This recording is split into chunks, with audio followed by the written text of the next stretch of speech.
We've got the response code coming back, but that isn't much good. We need to dig into the body. In order to do that, we need to read the body from the response. Let's jump back into the API documentation and take a look at this code here where we read in the data.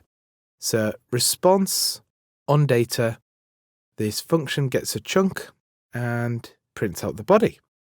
So there's this thing called a data event on the response. Let's just try and copy and pasting this out of the documentation and putting it into our code.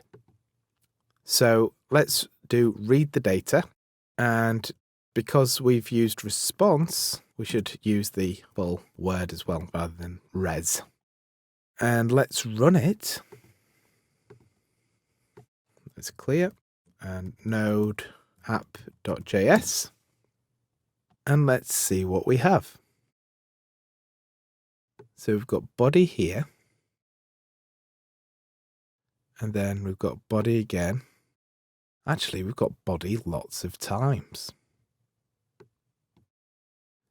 You may be expecting that this piece of code is just ran once when the data of the body comes in, but it's not.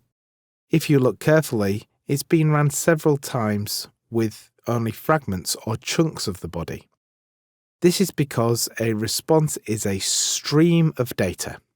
When something is sent over a network, like the internet, it's not just sent in one go, it's sent in packets of information. Many programming languages or frameworks wait until all the data has been transmitted before you can do anything. However, Node.js uses streams to implement its non-blocking features. So your application is free to do other things whilst it's waiting for more data to be transferred. We can construct the body by concatenating these chunks together. So let's create a variable called body.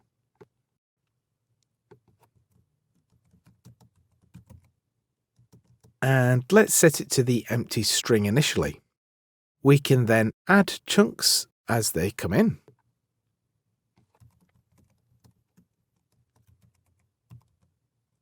But how do we know when it ends? It's not clear on the documentation page, but this concept of a stream is everywhere in Node.js, from reading data off a hard disk or something over a network connection. And they all comply to the same pattern. They all each emit a data event where we can chunk the data when it comes in, and it also emits an end event when it's completed reading the data in. So let's do response.on end. So that's the event that's emitted by the system once the end has happened. And we're reading all the information in, and then we can log out the body. So let's see if this works now. And then node app.js. Oh, I missed an E off. You may not have got that error, but let's try it again. And as you can see, it printed out the whole body to the console this time. Now that we have the full body, how do we make this into something usable? Right now, it's just a string, not an object. If you are ever unsure of what type of object that you have, you can use the keyword typeof.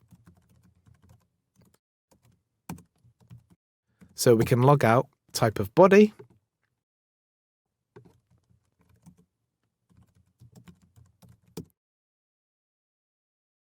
And there we see it's a string. Next time we'll make this into an object by parsing the string.